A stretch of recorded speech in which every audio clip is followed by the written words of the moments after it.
Hi, I'm Lee from the Law School Toolbox, and today we're very excited to have Lindsay Scola here to talk about something we all do, which is sleep. And not only do we all do it, it turns out it's super important, even though most of us don't do it enough. So, Lindsay, I'm so excited to talk about sleep, something I've spent a lot of time thinking about not getting enough of.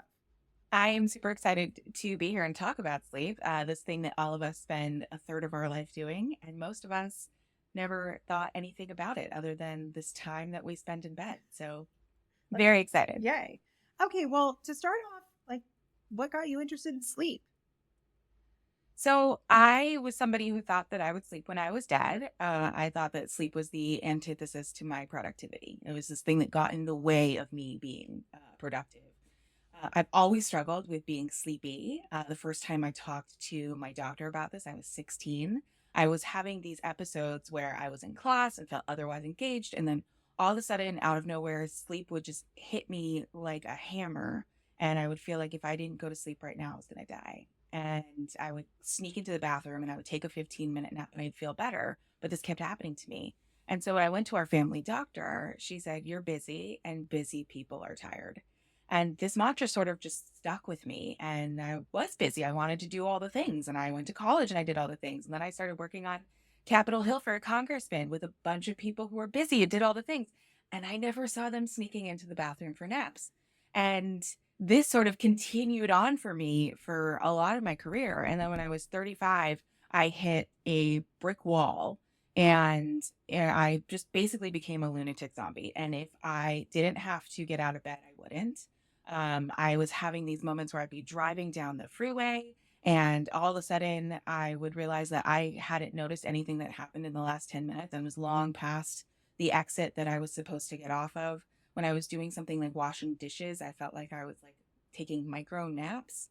And uh, when I was like doing work that was not super engaging to my brain, it was like I would sleep in between things. So I would have these memos that were like, perfectly constructed sentences with gibberish in between. Hmm. And I went to my doctor. I was like, something is seriously wrong. And she gave me a at-home sleep test, which came back negative for sleep apnea. And when I got these results, it said, think more about your sleep hygiene. I was like, that's great, but bad sleep hygiene shouldn't make a human this tired. And I was apoplectic. I went home and I drank an entire bottle of red wine and an entire container of Ben and Jerry's Cherry Garcia, and I found the end of the internet.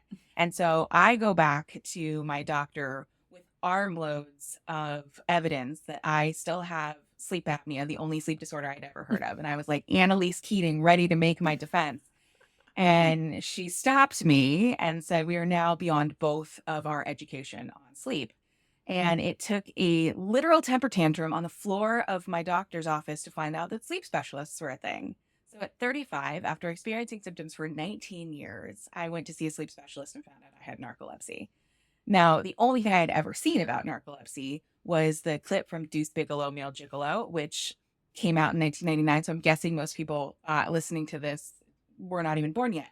However, a woman falls asleep into her soup, and I had never done that. So I sort of tilt my head to the side and I look at my doctor and I was like, "I'm sorry. I don't think you're right. I've never fallen asleep into a bowl of soup." And found out that that's not what narcolepsy is. Narcolepsy actually looked a lot more like me. But on that day, I didn't just learn about narcolepsy. I learned that I had no idea what sleep was. And the more I dug in on this, I found out that most of us don't know what sleep was, and including most of our general practitioners as well, who have under 2 hours of sleep education. When it's now being discussed as one of the most important things to long-term health. I mean, Absolutely. yeah. And that still is the case, though. So, yes, we know. We know it's We important. We know just still don't it's talk about it. important. We don't talk about, or the information that we get about it Mm. is not helpful. Yeah. We get told to sleep 8 hours. We get told to sleep in a dark room and not to use blue light. There is some truth in some of that, but it doesn't actually teach us how to sleep. At least when we were in elementary school, we got the food pyramid, and some of the nutrition information on there might be outdated. However, somebody taught us to think about food. Right. We have an idea about the food that we put in our body, how that relates to our overall health. If I eat cheeseburgers 3 meals a day, every day for the rest of my life, I'm going to have an issue with this. Right. I don't as a regular person walking down the street, I don't know how the sleep that I do or do not get affects me physically, emotionally, or otherwise. Yeah. I did not. I mean, I was never like a great sleeper. I had a roommate in college or after college, who was on the crew team. He was a competitive rower and he could sleep anywhere at any time. It would be because he would trained himself basically to have to, because they would practice at 5 a.m. or something in college. And so he could just, like, he was one of those people to be like, oh, time to go to bed. And, I was like, that is not how I roll. But I said, oh, it's fine. I'm just someone who like doesn't sleep very much. And then I had small children. I'm about 10 years into my small children, like, decade of my life. And I didn't really appreciate sleep deprivation until my children stopped me from sleeping. And then you start to see kind of the long-term consequences of cognitive, retention, the ability to move through life. And that was around the time that I feel like a lot of people in the media and in books were starting to talk about sleep, and I get super aggressive and angry about it. I'm like, don't talk to me about how much I'm supposed to be sleeping. Like, what am I supposed to do? This is the chapter in my life where I don't sleep. But now that I'm on the other side of a lot of that, I am much more protective of my sleep. I think it is so critical. It has a huge influence on how I function as a human. And I wear like an Aura ring to like track, how I'm sleeping. And it's something I'm much more aware of. And it's like anything else that I look at, along with like, did I get my steps in or did I exercise? Or it's just starting to become part of something I talk about. But I think we often wait until we're closer to middle age, maybe, to really focus on talking about it. Because in school, not, being exhausted and burning the candle at both ends is still, championed, I think. Yeah, I mean, and especially, when we grew up, everybody who was highly successful in the 90s slept 4 hours a night, and that's Right. what you aspired to. Right. You know, we've sort of hit a flip side of this where everybody tells us sleep 8 hours. Mm-hmm. And 8 hours is only the top of a bell curve. Mm-hmm. So for most adults, you need to sleep between 7 and 9 hours. But how much you sleep is actually what feels good for your body. And so because it's a bell curve, there are people who need 6 hours or under, which is a very, very, very, very, very small fraction of the population. And then there's people who need 10 hours or more, which is also a small fraction of the population. But so this is what I like to talk to people. It's not about the amount of sleep that you're getting. It's about the quality of sleep that you're getting and how you feel during the day. Mm-hmm. Our measure of good sleep actually has nothing to do with what's happening between the time we close our eyes and open them. It's actually, the measure is how we feel once we're awake and functioning during the day. And so when we start to actually look at what sleep is and how we can practically apply it to our own bodies, we actually have a much better chance of feeling better during the day than if it becomes this mythical thing that you have to get 8 hours, because all it's done is move this mark for us for failure. I needed more than 4 hours to be successful. I can't get 8 hours because of what's going on in my life. So therefore, I'm just destined to be a shitty sleeper for the rest of my life. Yeah. And so fortunately, once we start to dig in about what feels good in our lives, we can find a place for ourselves where we're making decisions about how we sleep and when we sleep and what we're doing to get good sleep, that anybody can be successful at sleeping. And the thing is that if you are doing these things and you're prioritizing your sleep and you don't feel good, 1 in 5 of us has a sleep disorder, and there's something we can do about that too. Yeah. Okay. So for everyone listening to this that's saying, no, I'm good, I get 4 to 5 hours of sleep. I am the tiny bit on the bottom of the bell curve. Like, what really happens when we don't sleep? Like, why is this so important? Like, when we are moving around the world exhausted, like, what happens to us? Why is it something that we should all be looking at?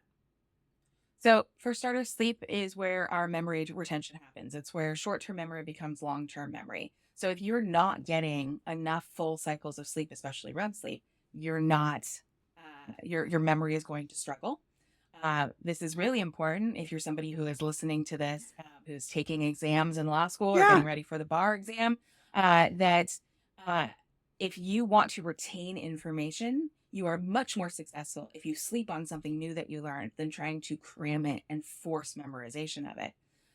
It's where our body heals and repairs itself. So your immune system does better. Your long-term health does better. Lack of sleep has an increased risk of cardiovascular issues, whether that's high blood pressure or stroke or heart attack. It's also where our brain takes out the trash. So you get chemicals that build up in your brain throughout the day, and your brain needs to cycle through those. Without enough deep sleep, you're actually missing that opportunity to do that. And those continue to build up. And that's where we see things like Alzheimer's. So you might feel okay for a certain period of time not getting enough sleep. And some people will tell you that they've learned to live on it. And they've just learned to adapt to not enough sleep. They've not learned to be a more efficient sleeper. Because after 2 weeks, we see that you don't get better. You actually start compounding the problem of not getting enough sleep. So by thinking that you have to be in this category of being able to function on little to no sleep, you're actually depriving yourself of all of these good things that sleep does. And you might actually find that you are smarter, more able, more capable, especially on the memory side, if you're giving yourself the amount of sleep that your body really needs to thrive on. Yeah. I've also read and personally experienced, I think, like any issues with anxiety or kind of all of these other kind of mental health kind of things that we talk about. All of that is harder when you're exhausted. It is just harder to have your rational mind, own everything when you're exhausted. Absolutely. There is definitely a strong mental health connection between lack of sleep and anxiety and depression. And it's sort of a chicken and an egg thing, like that the anxiety and depression can cause lack of sleep. But if we have to focus on getting enough quality, good sleep to support your mental health as well. Yeah. So if you're not somebody who's naturally prone to anxiety, but you're finding that you're getting a lot of it, sleep could be a first place to check in. Yeah. I also think that I've had other students, especially report to me who have ADHD, any kind of attention deficit issue, that exhaustion makes all of that worse. It is just it is just harder to manage when you're completely exhausted. Absolutely. And as somebody with ADHD, we sort of start seeing this narrative that people with ADHD are bad sleepers. Mm. And we would never tell somebody with asthma, it's okay to just be a bad breather. We would never tell someone with a heart condition, it's okay to have a bad heartbeat. But with ADHD specifically, we've just created this narrative that it's okay to not get good sleep. And this is something that just comes with the condition. When in truth, we see that as many as probably 80% of people with ADHD have some other sleep condition, a sleep disorder, which actually needs medical attention. And so this could be chronic insomnia, this could be sleep apnea, this could be restless leg syndrome or something like narcolepsy. And so it's really important, especially if you have ADHD, that you're tapping into seeing if prioritizing your sleep isn't working, that sleep specialists are a thing, and that we can get you medical help and you will live a much happier, healthier life. Yeah. Okay, so hopefully everyone's bought in that this is super important. And basically all of us have something in our lives that will be better if we get some rest. So how do we get better rest? What do we do? What do we do? We're busy people. What do we do? So first, it's going to be tuning into your own wake cycle. So if you are a morning person, that's going to be the best time for you to do really critical thinking and organizing things. If you're somebody who needs to sleep a little bit more in the morning, you might find your productivity push is more important, at the end of the day or even the evening. And so when we start tapping into when we feel our best, we actually can find these places where we can get the most out of our day, which gives us enough time to make sure that we're sleeping. And so trying to be productive every second of every day is going to make your productivity worse. It's going to make your sleep worse. So first, tapping into your own rhythm, figuring out what your good amount of sleep is for you. And so pick a time to wake up every day and stick with it, and start seeing how you feel during the day, giving yourself enough sleep. So sleep happens in cycles of 90 minutes. That gives you enough light sleep, deep sleep, and REM sleep. And you do this about 5 or 6 times during the night. And so if you want to say you're waking up at 7 a.m. and you want to figure out playing with how much sleep to get, you go back in 90 minutes cycles back from there to figure out where you want to start getting those 5 or 6 cycles, and see how you feel during the day. Do you feel well rested throughout the day? Do you feel like your energy is really low from the time you wake up, or that you're hitting big blocks throughout the day? A lot of people play with napping. I like to think of naps as sleep snacks. So if we live on this sort of 24-hour circadian rhythm cycle, and we have this thing called sleep pressure that builds up throughout the day, and the longer we have it, the more tired we get. It's like hunger, right? The longer we go without food, the more hungry we are. Some people absolutely have to have a snack or they're never going to make it to dinner. Other people, they have a snack and they're not hungry for dinner. So if you think that dinner is the goal with sleep, what are you doing for yourself to get there? I'm somebody who definitely needs my 15, 20-minute nap sometime around 1 o'clock every day. So I don't schedule important meetings at that time so that I know that I have that time, and that's going to get me through the rest of my day to have a productive afternoon. And you don't have to have a sleep disorder to appreciate napping as part of your day. That can work for anybody. Now, if naps are feeling uncontrollable, we're sitting and we're having this conversation and we're otherwise, our brains are stimulated by it. If you feel like all of a sudden I have to go to sleep or I'm going to die and I absolutely can't keep my eyes open, that's a sign that something else might be at play. That's something called excessive daytime sleepiness. Mm-hmm. Yeah, I'm not a napper. I always wish I had been a napper, but I'm really not a napper. And I'm so jealous of people who can nap. I'm just not a very good napper. Well, if it's not something that you need, then I mean, we maybe all I would have our different things. I know. Maybe in my ideal being, I need it, but I don't know. I'm always like, wouldn't that be nice? And then I've never been good at it, so I just give that one up. But I'm gonna own that. I wear a necklace that says good at naps. Oh my gosh, I love that. But I definitely have a rhythm, and if I don't go to bed in my usual pocket of time, I get another wind. I have trouble falling asleep. My body wants to wake up around the same time every day. And I think this idea of your day having these pockets of productivity and these pockets where you're more refreshed is really important to think about. I was listening to a Huberman Lab episode, which I don't even listen to very many of them, but he was talking about his daily rhythm, which I found very interesting. And that he really breaks it down to like, these are the 90 minutes I do creative tasks. This is the hour that I do like administrative tasks. And he was being very honest about how cognitively he can think about what he's best at based on the rhythm of the day. And I think that your idea of looking at your day as this 24-hour, window is very different. You're like, when am I going to be productive? When am I resting? And how does all of that come together? Yeah. And if you look at sleep chronotypes, there's 4 sleep chronotypes where we sort of have this sort of genetic rhythm. And this is not an exact science at all, but it gets us to sort of tap into what feels good for us. So we have lions who wake up before the sun, feel their most productive, first time of the day, definitely have an energy slump earlier in the afternoon.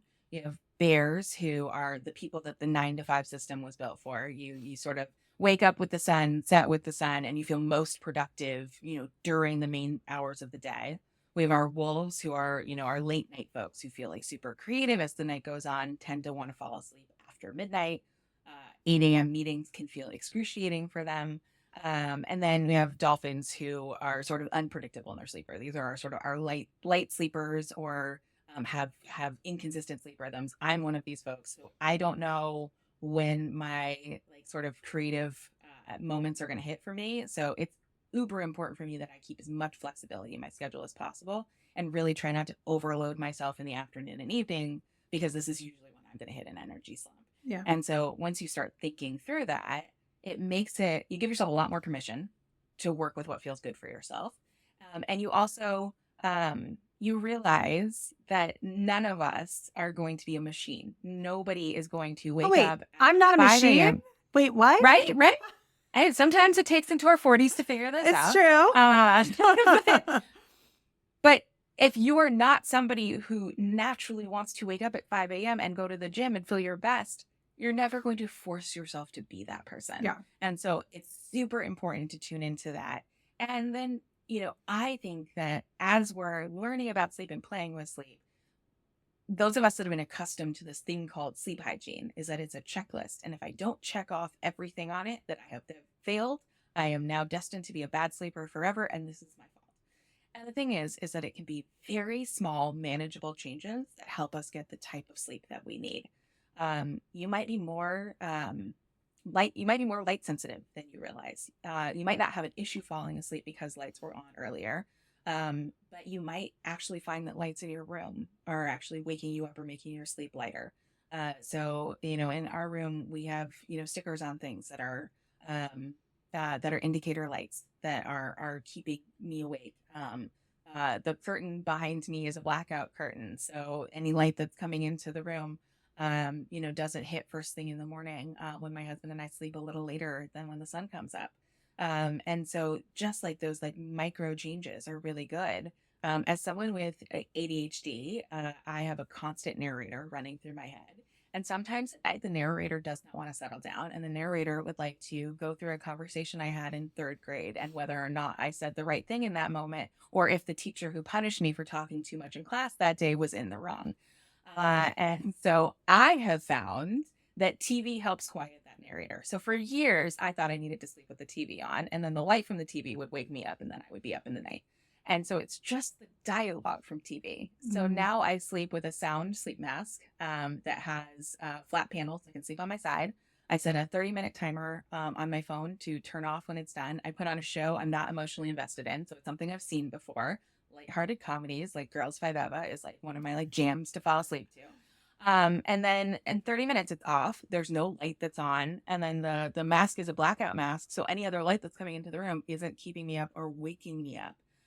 And so once you start like thinking about like, okay, what feels good for me? Do I like sound when I go to sleep? Do I want it to be pitch quiet when I go to sleep? Does white noise help me fall asleep? People play with different frequencies. You've got white noise that can help you fall asleep when there's other noise happening.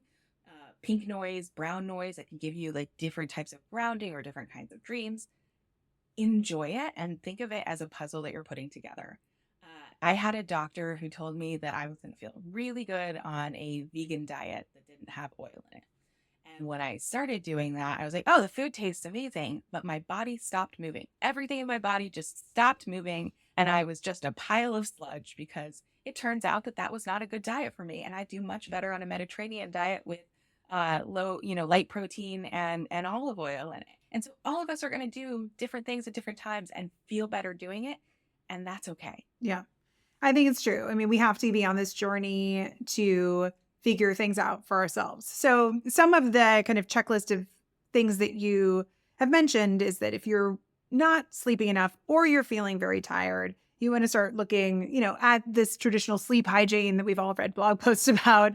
It's like what's happening inside your room. And then you want to play with it and experiment. Have you ever worn a mask at night? Have you ever had, white noise or different noise? When we travel with my kids, I have an app that runs off of their iPads that has all these different noises on it. I mean, it's like the airplane, the fan, and they like airplane plus fan. I mean, it's like you can get really creative, but I think there are so many options that didn't used to be out there that can help you, feel more at home and also can help you sleep when you travel, which is like, another issue. But what are some of the other things you think other than sound and darkness that folks should play about? I mean, you mentioned diet. I think that that's another thing that can have an influence. Eating too late. I know for me personally, if I eat too late at night, I don't sleep particularly well. And that's because I'm now compulsive and do all this data tracking on myself, which is its own type A personality thing to do. But so what? And if you're struggling with sleep, please be careful about the data tracking. Yes. Okay. Tell me about it. Something can happen for us, especially when we're struggling with sleep, that we try really hard to sleep, especially if you're a type A person who has thought that I have muscled through everything else in my life. I'm now going to muscle through sleep. And effort is actually the opposite of sleep. The more we try to say, I need to sleep now, the more our body is going to resist this because we're turning our brain on. We're actually using our brain for something and doing the opposite of what it needs to do. So if you're someone who sleeps well and having this data is like helpful and fun for you, great. If you're someone who's struggling with your sleep, it can actually have the opposite effect. And so first, try to take as much pressure off yourself as possible for when you're struggling to sleep. You might not be at a time where your brain wants to go to sleep. So get out of bed. If you've been in bed and wanting to fall asleep and it's been more than 20 minutes and you're not asleep, get up and do something else. That can go be doing something relaxing, going and reading a book under some low light, listening to some music outside of bed. You feel sleepy, you come back. Some people get up and do some more work. You're using your brain for what it wants to be doing. I just heard a great analogy that our brains are sort of like a snowboat. And so sometimes when we want to be falling asleep and our brain has all of this going on, allow your brain to do what it needs to do, and then come back and try again. Mm-hmm. And one night of low sleep is not going to be the end of you. So we want to retrain our brains from thinking, oh my God, tomorrow is wrecked. I didn't get enough sleep. I'm going to fail at everything I do tomorrow, and then I'm going to fail every night beyond that. And more, it's like, I've had rough nights before and I've been okay. Yeah. And that's going to help you sort of reframe everything that's going on, and giving yourself grace will actually help you sleep a lot better. If you are someone who struggles with more negative thoughts at night, try gratitude journaling. I thought it was like the corniest thing ever when I first read about it. And there's something about getting your brain into a more positive place before you're trying to go to bed that's going to help those racing thoughts sort of die down and get ready for a softer, calmer place. And that doesn't have to be, I am so grateful for this major, massive achievement. I'm grateful for having a warm bed. I'm grateful for a good conversation that I had today. I'm grateful for the really extraordinary dinner that I had tonight. And so that just sort of helps us reframe things to be in a softer, calmer place.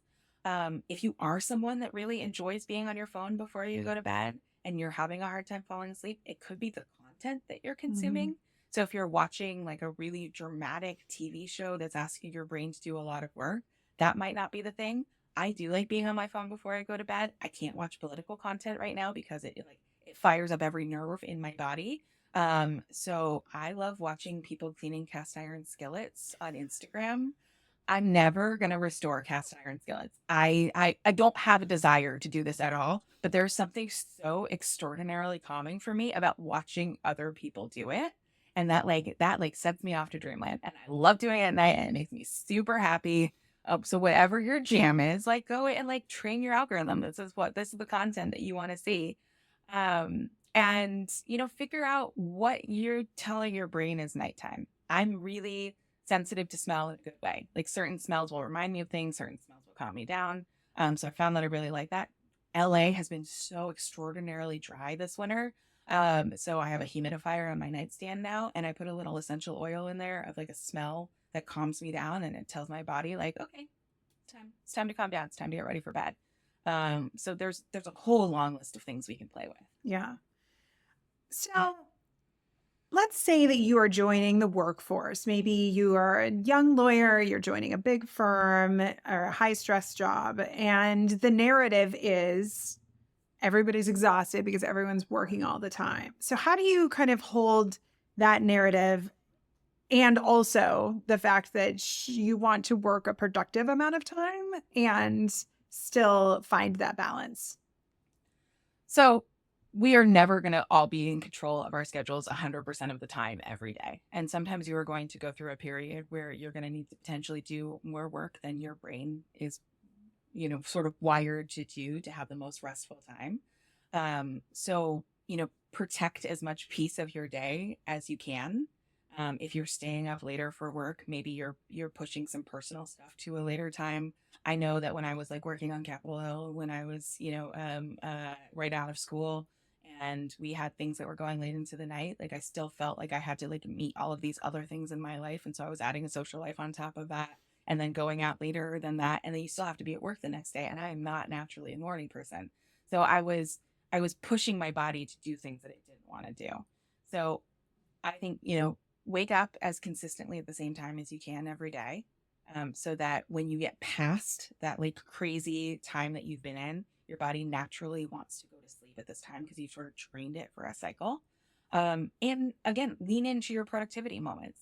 And this can be as simple as knowing that every day at 2:00, I have a slump. And it's not necessarily that you need to take a nap at that time, but maybe you go for a walk. Mm-hmm. Maybe that's a time that you turn off all your devices for 15 minutes and you listen to something that is calming or funny, or just stops your brain from working for a moment, because that way you're actually going to get your brain to pump back in. And by giving yourself that 15 minutes of downtime, you've actually probably given yourself 3 or 4 more hours of productivity after that. And we can have diminishing returns if we try to push because we think that we're in this culture that everybody's working at every moment of every day. And you might actually find that you can get more work done if you're giving yourself time to refresh. Mm-hmm. And take these lessons in now, because you're going to be the one that's setting the tone 10, 15, 20 years from now to make sure that we've got happier, healthier workplaces where we could probably get just as much done, but we're getting it done in a way that's much healthier for us in the long term. Yeah. I really like this idea of giving yourself those resets throughout the day. I think that, we talk about that even for, the bar exam, which is an all-day test, a multi-day test, that if you're losing focus, if you are crashing, you've got to just close your eyes and take deep breaths, because I think we often forget that if we just like flood our body with oxygen, it also helps kind of reset ourselves. And so I think so often we feel that we have to meet these lofty goals to be these high functioning people. When I guess it was before my third year of law school, I was working in a law firm. I had just met my now husband. And so I was doing social things with him. I had a summer associate job. So I was doing social things with the firm. And it was very important to me that I also try to work out before work. One day I was so tired and burned out that I ended up sleeping in my car in the parking lot of the gym, because I was so tired that I could not make myself go inside to go to the gym. And it was just one of those moments where I'm like, what am I doing? Like, this is just not normal or good for anyone. Like, what does it mean when I have gotten myself to the gym and it was like, 6 a.m. by the time I pulled in, and then my body was just like, you must go back to sleep until 7 o'clock. That is what we need more than anything else. And it was really just an aha moment of like, there are consequences to pushing yourself too hard. It will catch up with you. There's just, you may not know when it's going to catch up with you, but it will. Absolutely. And, sleep is up there with breathing and eating and drinking water, and if you hold your breath for a certain period of time, you will pass out and start breathing again. Right. Because your brain is going to do what it needs to do to take care of itself. And so if you are willingly depriving yourself of this thing that your body needs to function, it's going to find a way to happen, whether you want it to or not. Yeah. And you don't want that to be behind the wheel of a car, which, our focus and our reaction time are a direct result of getting good functioning sleep. And so if you're not sleeping, your reaction time is dropping way down, and sleep deprived driving is just as dangerous as drunk driving. Yep. Yeah. Okay, so we've given a lot of suggestions, but if you had to kind of bundle them all together and give the handful of like the top things you want folks to think about when they talk about bettering their sleep, what would be kind of your top handful of things? Think about how much sleep you feel good at, and get to a place where sort of around what number you want to hit. Lean into your natural rhythms during the day, and give yourself grace to try new things when things are failing. And I'm going to give 4. If you are trying all these things and it's not working and you're still not feeling good, know that sleep disorders are real. They affect a lot of people, and that there is actual medical help that will help you live a much happier, more productive, healthier life. I am a testament to that. Amazing. And that is great, because we are out of time for today, but we're going to come back with another episode on sleep where we're going to talk more about sleep disorders and also how to advocate for yourself. So once you know that you're struggling, you can get the help that you need. So thank you so much for your time today. If folks want to learn more about your sleep research and kind of what you're talking about with sleep, how can they do that? LindsyScola.com. I've got everything you need there, and follow me on Instagram and LinkedIn, and can't wait to talk to you more. Do you post the cleaning of the cast iron skillets on your Instagram? Do you link to them? No, because I'm not cleaning. Well, I didn't know if you just share the content. You're like, everyone should be watching this. Maybe I need to put a reel together on this. I need a reel of the cast iron skillets restorers that I watch. Perfect. Because I am not restoring cast iron. Okay, I love it. So sleepy time. It should be like a sleepy time cast iron skillet reel. I'm going to look for it on your Instagram. Coming to Spotify soon. Okay. Perfect. All right. All right. Thanks so much for your time today, Lindsay. Thank you. If you enjoyed this video, please take a second to give us a like and leave a comment. And be sure to subscribe to our channel so you don't miss any future content. If you have any questions, feel free to reach out to us via the contact form at lawschooltoolbox.com.